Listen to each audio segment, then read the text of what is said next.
दोस्तों, आज कुछ लोगों की वजह से पूरे देश का माहौल बिगड़ा हुआ है। जगह जगह पर लोग हिंदू मुसलमान कर रहे हैं। जगह जगह पर दंगे फसाद हो रहे हैं। हाल ही में आपने हरियाणा के मेवात के नूह में देखा और सुना भी होगा कि किस तरह से वहां का माहौल बिगड़ा हुआ था। और जैसा कि आपको मालूम है कि अभी हल्द्वानी का माहौल भी बिगड़ा हुआ है और यहाँ दंगे फसाद चल रहे हैं।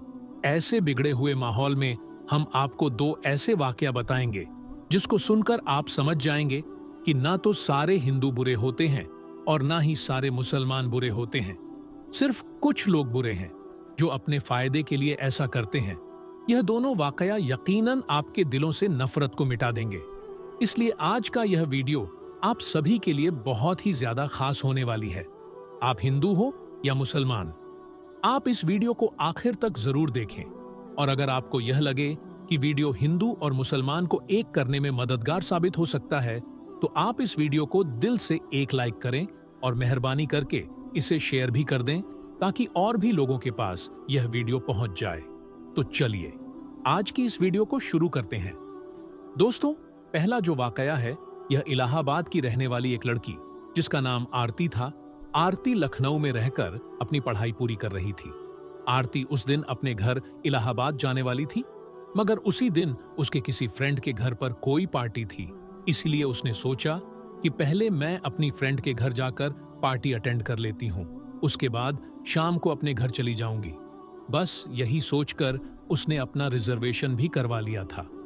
उसके बाद आरती ने पार्टी अटेंड की और फिर शाम को सीधी वह अपनी फ्रेंड के घर से निकली और रेलवे स्टेशन पहुंच गई और जाकर ट्रेन में अपनी सीट पर बैठ गई। आरती का रिजर्वेशन जिस बोगी में था उसमें लगभग सभी लड़के ही थे, जिसके हंसी मजाक आरती को खूब डरा रही थी। टॉयलेट जाने के बहाने से आरती पूरी बोगी में घूम आई थी। मुश्किल से पूरी बोगी में 2 या 3 औरतें रही होगी। यह देखकर आरती डर से कांप सी गई, क्योंकि पहली बार वह रात के वक्त ट्रेन में अकेली सफर कर रही थी। इसलिए वह पहले से बहुत घबराई हुई थी और अब उसकी बोगी में सारे लड़के ही भरे पड़े थे। यह देखकर वह और भी ज्यादा डर गई थी। इसलिए फिर वह खुद को सहज करने के लिए अपनी सीट पर बैठी और एक मैगजीन निकालकर पढ़ने लगी। बोगी में लड़कों का एक झुंड था जो किसी कैंप में जा रहा था। उनकी हंसी मजाक और उनके चुटकुले आरती को और भी ज्यादा डरा रहे थे। आरती के डर और भी बीच रात धीरे धीरे गुजरने लगी, मगर आरती अभी भी कांप रही थी। यह देखकर अचानक सामने की सीट पर बैठे लड़के ने कहा, हेलो, मेरा नाम अनिल है और आप तो डर के मारे पीली पड़ चुकी हो। तो आरती ने कहा, हाँ। तो वो लड़का कहने लगा, जी कोई बात नहीं, अगर आप अपना नाम बताना नहीं चाहती हो तो मत बताइए, मगर वैसे आप जा कहां रही हो? तो आरती ने धीरे से कहा कि इलाहाबाद जा रही हूं। इतना सुनते ही लड़के ने कहा, क्या इलाहाबाद? अरे वह तो मेरी नानी का घर है, इस रिश्ते से तो आप मेरी बहन लगी। फिर खुश होते हुए अनिल ने इलाहाबाद की अनगिनत बातें बताना शुरू कर दी कि उसके नाना जी काफी नामी इंसान हैं। उसके दोनों मामा सेना में बहुत ऊंचे पद पर हैं। इस तरह से वह नई पुरानी बातें करने लगा।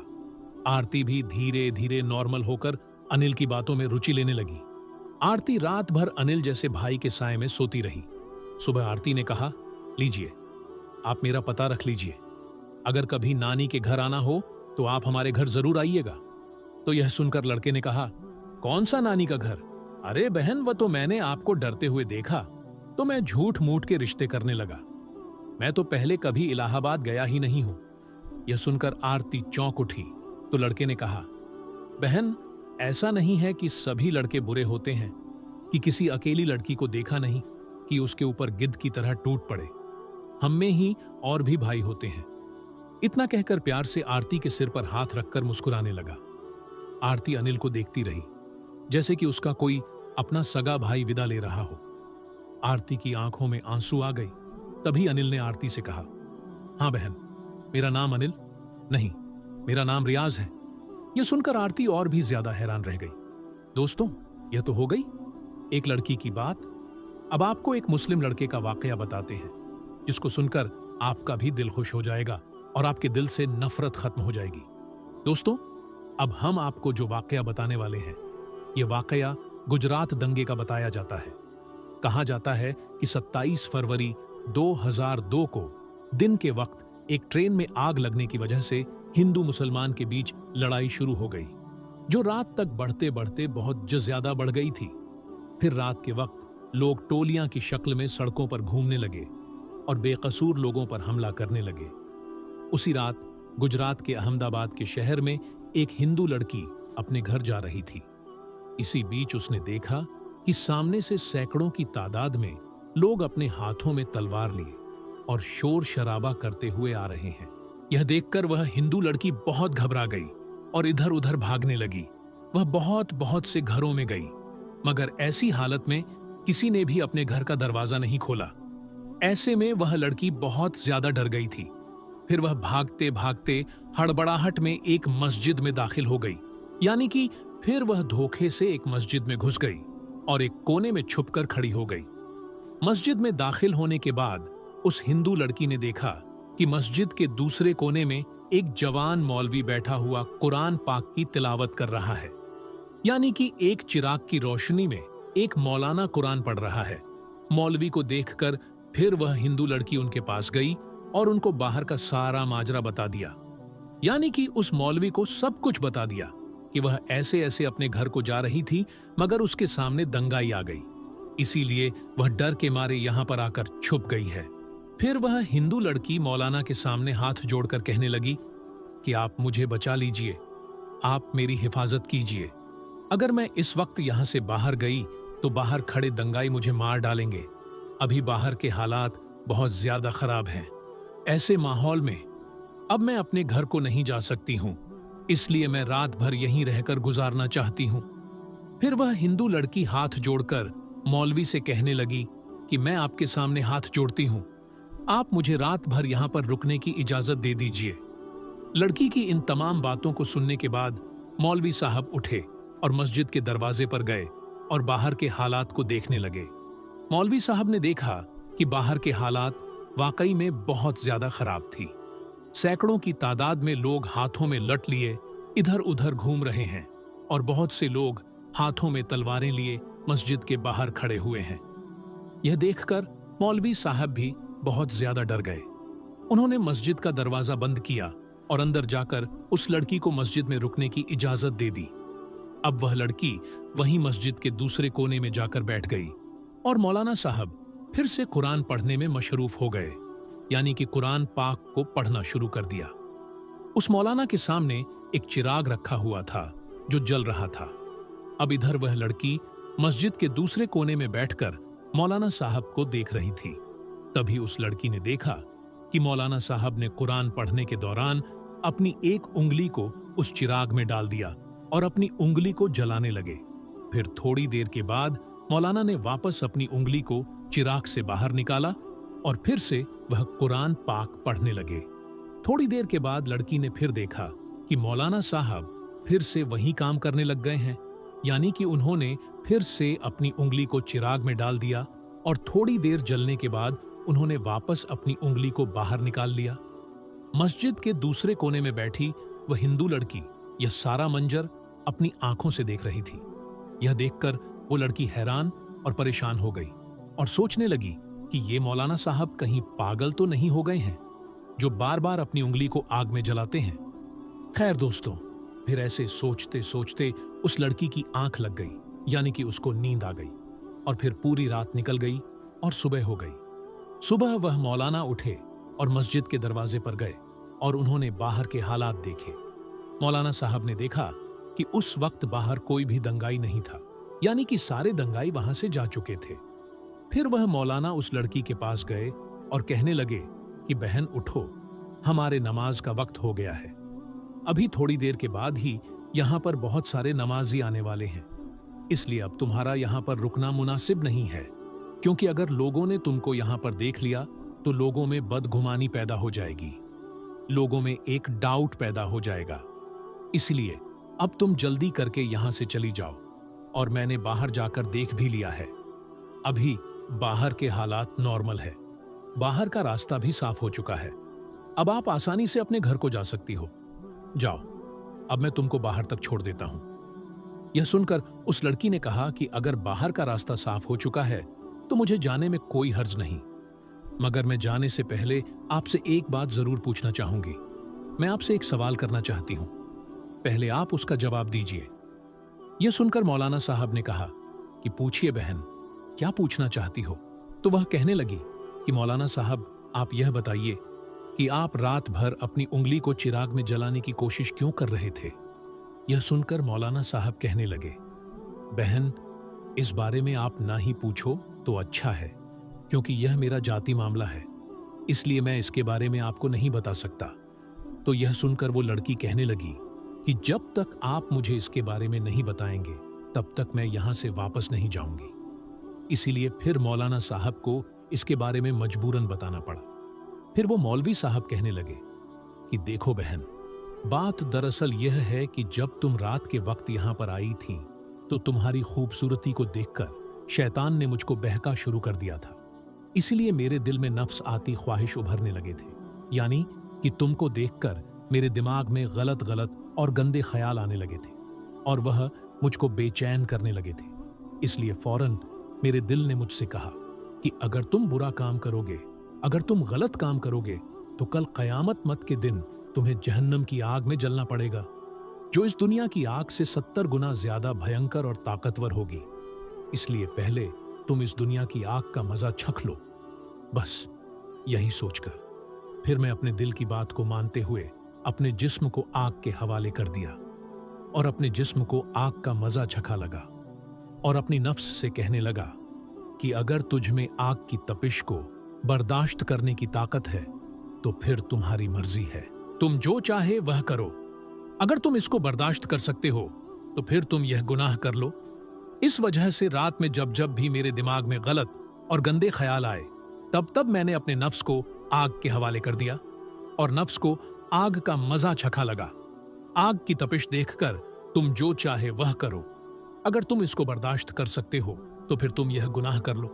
इस वजह से रात में जब जब भी मेरे दिमाग में गलत और गंदे ख्याल आए तब तब मैंने अपने नफ्स को आग के हवाले कर दिया और नफ्स को आग का मजा चखा लगा। आग की तपिश देखकर ऐसा करते करते ही मेरी पूरी रात गुजर गई।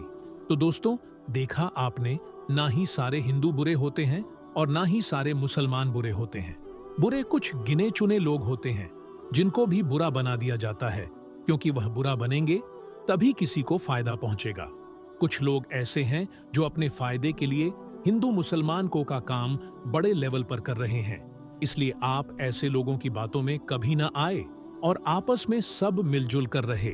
इसी में हम सब का फायदा है, हमारे देश का फायदा है। प्यारे दोस्तों, उम्मीद करते हैं कि आज का यह वीडियो आपको पसंद आया होगा। इस वीडियो को दिल से एक लाइक करें और चैनल को भी सब्सक्राइब कर लें और इस वीडियो को कम से कम अपने 3 दोस्तों तक जरूर शेयर करें। आज प्यारे दोस्तों, रेलवे स्टेशन पर हुआ नमाज का बहुत बड़ा करिश्मा, जिसको सुनकर यकीनन आपका दिलो ईमान ताजा हो जाएगा। दोस्तों, आप सभी को बता दें कि एक अल्लाह के वली अपने चंद साथियों के साथ रेल का सफर कर रहे थे कि तभी मगरिब का वक्त हो जाता है। दोस्तों, एक स्टेशन पर आकर रेल जो है वो रुकती है। ऐसे में उस स्टेशन के ऊपर वो जो रेल थी चंद ही मिनट के लिए रुकने वाली थी और हम जानते हैं कि नमाज जो है वो सुकून के साथ पढ़ी जाती है। और दोस्तों, अल्लाह के जो वली थे वो अपने चंद साथियों के साथ प्लेटफॉर्म पर आए और वहां पर आकर आपने वजू किया और फौरन ही नमाज की अदायगी में लग गए। आपने इस चीज की परवाह ना की कि अगर आप नमाज की अदायगी करेंगे तो ट्रेन भी छूट सकती है। आपका यकीन अल्लाह के जात पर बहुत ज्यादा था और जब अल्लाह तबारक व ताला की जात पर यकीन होता है तो अल्लाह ताला गैब से जरूर मदद फरमा है। जी हां दोस्तों, आपको बता देना चाहते हैं कि इधर अल्लाह के जो वली थे उन्होंने नमाज की नीयत को बांधा और वहीं दूसरी तरफ ट्रेन का जो वक्त था वो वक्त पूरा हो गया और ट्रेन का जो हॉर्न था वो बजना शुरू हो गया। और आपको मालूम है कि ट्रेन का जो हॉर्न होता है वो इसीलिए बजाया जाता है ताकि अगर कोई मुसाफिर प्लेटफॉर्म पर खड़ा है तो फौरन ही वो ट्रेन में सवार हो जाए। ट्रेन जो है वो चलना शुरू हो चुकी है। दोस्तों, ऐसे में अल्लाह के जो वली थे वो बेफिक्र होकर अल्लाह की रजा के लिए नमाज की अदायगी कर रहे थे। दोस्तों, रेलवे मास्टर ने जब इंजन को चलाने के लिए स्टार्ट किया तो वो लाख कोशिश करता रहा, लेकिन ट्रेन जो थी वो 1 इंच भी आगे न बढ़ सकी। वो ट्रेन मास्टर सच में बहुत ज्यादा हैरान हुआ। वहीं पर एक इंजीनियर था, उसने फौरन ही इंजीनियर से कहा कि तुम जल्दी से इंजन को चेक करो। दोस्तों, उस इंजीनियर ने पूरे तरीके से पूरी ट्रेन को चेक कर लिया, लेकिन उसे कहीं भी कोई गड़बड़ी या किसी भी तरह की कोई खामी नजर नहीं आई। अब जो रेलवे मास्टर था वो बहुत ज्यादा हैरान और परेशान हो गया कि आखिर ये क्या माजरा है। यानी किसी भी तरह की कोई खराबी नहीं, लेकिन ट्रेन जो है वो 1 इंच भी आगे नहीं बढ़ रही है। इसी चीज को सोचते हुए वो ट्रेन से नीचे प्लेटफार्म पर उतर आया। ऐसे में दोस्तों, उसकी नजर जो है वो प्लेटफार्म पर चंद लोगों के साथ एक नूरानी बुजुर्ग के ऊपर पड़ी। वो देखते ही बहुत ज्यादा हैरान और परेशान हो गया कि आखिर ये कौन लोग हैं जो कि यहां पर अपनी इबादत में लगे हुए हैं। दोस्तों, उसने कुछ लोगों से सवाल किया कि क्या ये किसी ट्रेन के मुसाफिर हैं? तो उन लोगों ने उसे बताया कि हां, ये इसी ट्रेन के मुसाफिर हैं। ये नमाज पढ़ने के लिए इस रेलवे स्टेशन पर उतरे हैं और ये इस वक्त अल्लाह ताला को राजी कर रहे हैं, यानी नमाज की अदायगी कर रहे हैं। दोस्तों, वो जो ट्रेन मास्टर था ये समझ चुका था कि आखिर ट्रेन क्यों आगे नहीं बढ़ रही। दोस्तों, ये वली की करामत थी या इसे आप अल्लाह की कुदरत का करिश्मा कहे। कई लोग ये भी सोचते हैं कि करामत अलग होती है, मोजिजा अलग होता है, या फिर करिश्मा अलग होता है। तो मैं आपको बता देना चाहता हूं कि ये तमाम चीजें जो हैं वो अल्लाह तबारक व ताला की कुदरत में ही शुमार की जाती है। जी हां, नबी जो होते हैं वो मोजिजा दिखाते हैं, लेकिन वो भी अल्लाह की कुदरत ही होती है। और वली जो होते हैं वो करामत दिखाते हैं और वो भी अल्लाह की कुदरत ही होती है, लेकिन उनके नाम अलग अलग कर दिए गए ताकि वाजह हो सके कि जो नबी दिखाते हैं उसे हम मोजिजा कहें और जो अल्लाह के वली दिखाते हैं उसे हम करामत कह सके। दोनों में ये फर्क आ सके कि दोनों जो हैं वो उनके मुकाम में काफी ज्यादा फर्क है। प्यारे दोस्तों, रेलवे मास्टर जो था वो अब बेसब्री से इंतजार कर रहा था कि कब ये नमाज की अदायगी मुकम्मल करेंगे और कब ये ट्रेन में सवार होंगे। कहीं ऐसा तो नहीं कि इन्हीं लोगों की वजह से ट्रेन रुकी हुई हो और इसीलिए ट्रेन स्टार्ट ना हो रही हो।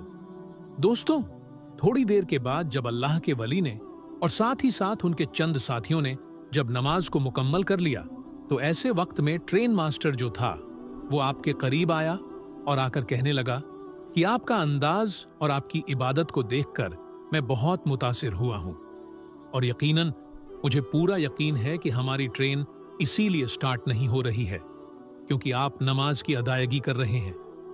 इसीलिए आप जल्द से जल्द ट्रेन में सवार हो जाएं। मुझे यकीन है कि आपके कदम रखते ही ट्रेन चलना शुरू हो जाएगी। और दोस्तों, यकीनन ऐसा ही हुआ। जैसे ही उन्होंने अपने कदम मुबारक ट्रेन के अंदर रखे, ऐसे में वो ट्रेन जो थी वो चलना शुरू हो गई। दोस्तों, ये है अल्लाह के वली की करामत। बाज लोग इस करामत को हुजूर आला हजरत की करामत बताते हैं, तो कोई हुजूर ताजुस शरिया की करामत बताता है। बहरहाल दोस्तों, ये करामत किसी की भी हो, लेकिन यहाँ पर एक सबक मिलता है कि नमाज किसी भी हालत में माफ नहीं, चाहे आप ट्रेन में ही क्यों ना हो। जी हाँ दोस्तों, नमाज मोमिन की मेराज है। नमाज मोमिन के लिए राहत है। नमाज मोमिन के लिए सुकून है। नमाज जो है वो हर मुसलमान के ऊपर यानी मोमिनों के ऊपर फर्ज की गई है। इसमें किसी भी तरह के कोई कोताही नहीं। यानी आप चाहे किसी भी हालत में हो, अगर आप बीमार पड़ चुके हैं, अगर आप खड़े होकर नमाज नहीं पढ़ सकते, तो उस वक्त में बैठकर नमाज पढ़ने का हुक्म है। अगर आप बैठकर भी नहीं पढ़ सकते, तो ऐसे वक्त में आपको लेटकर नमाज पढ़ने का हुक्म है। अगर आपकी ऐसी हालत है कि जिस्म का एक भी पार्ट आपका नहीं हिल रहा, तो आंखों के इशारे से नमाज पढ़ने का हुक्म है। यानी नमाज किसी भी सूरत में माफ नहीं है। दोस्तों, अगर आप अल्लाह से बात करना चाहते हैं तो ऐसे वक्त में नमाज की अदायगी करें, और अगर चाहते हैं कि अल्लाह आपसे बात करे तो ऐसे वक्त में आप कुरान मजीद की तिलावत करें। दोस्तों, नमाज में यकीनन बड़ी बरकतें हैं। नमाज यकीनन मोमिनों के लिए एक बहुत बड़ा तोहफा है। जी हाँ, ये एक ऐसा तोहफा है जिसे नबियों के इमाम हजरत मोहम्मद मुस्तफ़ा सल्लल्लाहु अलैहि वसल्लम अल्लाह तबारक व ताला से मुलाकात करके लेकर आए हैं। यानी तमाम चीजें जो हैं वो आपको दुनिया में ही दे दी गई थीं। लेकिन नमाज एक ऐसा तोहफा है जो अल्लाह ने अपने महबूब को अपने पास बुला कर दिया। तो यकीनन ये एक बहुत बड़ी नेमत है हमारे लिए। यकीनन नमाज हमें 5 वक्त की अदा करनी ही चाहिए। लेकिन दोस्तों, नमाज के बड़े करिश्मे भी हैं। यानी दोस्तों, अगर आपको मालूम हो, जो नमाज पढ़ते हैं यकीनन वो हमेशा पाकी में रहते हैं। जो नमाज पढ़ते हैं उनके चेहरे पर नूर रहता है। जो नमाज पढ़ते हैं उनकी जिस्मानी बीमारियां उनसे कोसों दूर रहती हैं। यहां तक कि जो नमाज पढ़ते हैं वो हर तरीके की बुरी बलाओं से दूर रहते हैं। हर तरीके की गंदी चीजों से वो दूर रहते हैं। दोस्तों, यकीनन नमाज में बड़ी बरकतें हैं जो पढ़ते हैं। दोस्तों, जो लोग नमाज पढ़ते हैं उनसे जाकर पूछिए कि नमाज में कितना सुकून है। आज दुनिया वाले दर दर भटकते हैं कि उन्हें थोड़ा सुकून मिल जाए। लेकिन दोस्तों, अल्लाह ने फरमाया कि अगर तुम्हें सुकून चाहिए तो नमाज पढ़ो, मस्जिद की तरफ आओ। लेकिन अगर आज के मुसलमानों अगर बात की जाए तो आज का मुसलमान इन तमाम ही चीजों से कोसों दूर है। अल्लाह पाक से दुआ है कि अल्लाह पाक हम सबको 5 वक्त की नमाज बाजमात अदा करने की तौफीक अता फरमाए। दोस्तों, आज की इस वीडियो में बस इतना ही। हम मिलेंगे आपको अगली वीडियो में। तब तक के लिए अल्लाह हाफिज।